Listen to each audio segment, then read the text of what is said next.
Assalamualaikum dan salam sejahtera. Saya Muhammad Amirul Atif bin Khairul Nizam dari kelas 4 Columbus.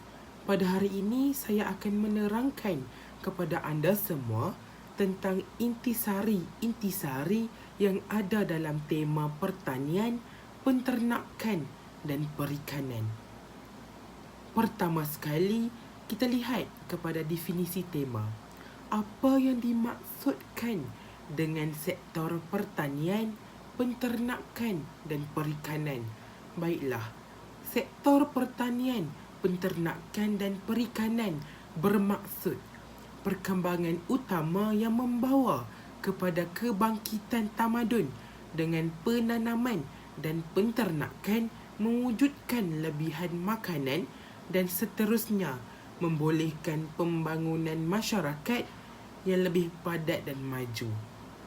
Penanaman tanaman di tanah suai tani dan penternakan haiwan di kawasan ragut serta kegiatan perikanan merupakan asas pertanian. Selesai sudah pendefinisian tema. Kita bergerak pula kepada penerangan yang lebih lanjut tentang setiap sektor yang ada. Pertama sekali ialah sektor pertanian. Apakah yang dimaksudkan dengan sektor pertanian? Sektor pertanian bermaksud sektor yang mengeluarkan makanan dan barangan melalui penanaman secara kecil-kecilan, perladangan, penternakan, perikanan dan perhutanan. Kita acap kali terdengar tentang isu-isu yang ada dalam sektor pertanian yang menghantui setiap petani di negara kita. Antara isu-isu tersebut ialah isu kos pengeluaran yang tinggi, infrastruktur yang terhad, teknologi yang terhad dan lain-lain lagi.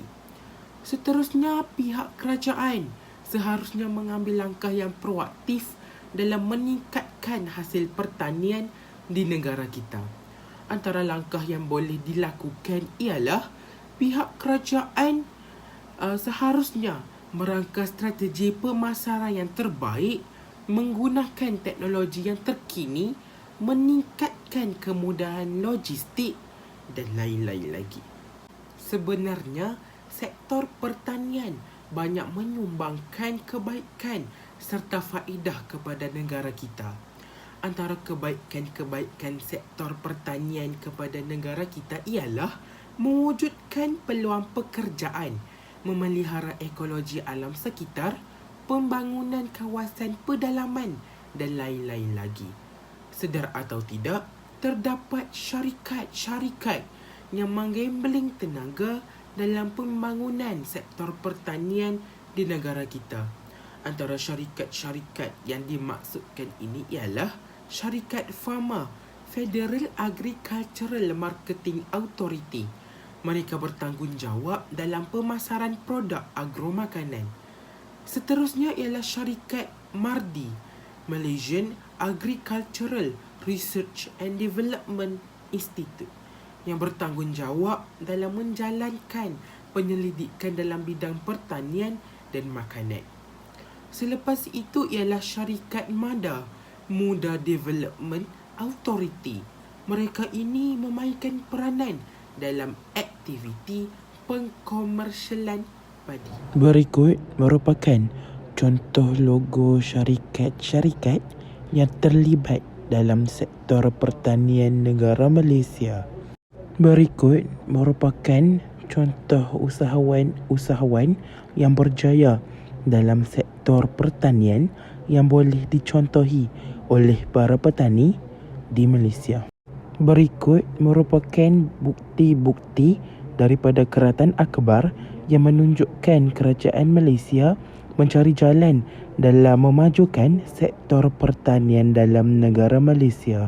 Penerangan tentang sektor pertanian telah pun selesai. Kita bergerak pula kepada sektor penternakan.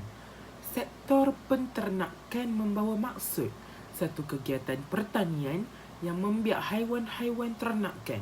Ia telah diamalkan sejak beribu-ribu tahun dahulu apabila anjing dan biri-biri berjaya dijinakkan. Isu kekurangan bekalan ayam pada bulan Oktober 2021 ialah antara isu yang hangat diperkatakan oleh semua pihak dalam sektor penternakan. Kekurangan bekalan ayam berlaku apabila penternak tempatan mengurangkan pengeluaran ayam bagi mengelak kerugian kos operasi yang disumbangkan oleh peningkatan harga dedak ayam. Faktor lain, peningkatan permintaan ayam yang mendadak susulan pembukaan semula ekonomi negara, khususnya perhotelan dan catering pasca PKP. Selain itu, bencana banjir turut menjejaskan industri ternakan serta pengurangan kemasukan anak ayam semasa musim hujan bagi mengelakkan penyakit berjangkit seperti sampar ayam daripada berlaku. Isu-isu lain yang juga kerap diperkatakan dalam sektor penternakan ialah isu zon penampan yang tidak mencukupi di antara ladang dengan kawasan perumahan yang terdekat, masalah bau dan lalat, pembuangan atau pelupusan bangkai ternakan ke dalam sungai dan lain-lain lagi. Kerajaan telah pun mengambil beberapa inisiatif dalam menangani isu bekalan ayam. Kerajaan telah pun mewujudkan kaedah pelaksanaan stockpile ayam, melaksanakan semakan semula ke atas takrif elektrik sektor agromakanan, menyegerakan proses pembayaran pendahuluan tuntutan subsidi harga ayam berjumlah RM157.53 kepada penternak kecil dan sederhana dan lain-lain lagi. Terdapat pelbagai kaedah ternakan mesra alam yang boleh diamalkan oleh penternak-penternak haiwan di negara Malaysia. Antaranya ialah menggunakan kaedah mengolah sisa yang lebih baik, mengitar semula air buangan, melaksanakan amalan pengurusan terbaik di ladang masing-masing bagi mengurangkan risiko pencemaran alam sekitar dan lain-lain lagi. Inilah contoh usahawan yang berjaya dalam sektor penternakan yang boleh dicontohi oleh penternak-penternak haiwan di Malaysia. Gambar di atas menunjukkan keratan-keratan akbar yang menunjukkan pelbagai isu yang berlaku dalam sektor penternakan di Malaysia. Kini, sektor perikanan akan menutup tirai perbincangan kita tentang tema pertanian, penternakan dan perikanan.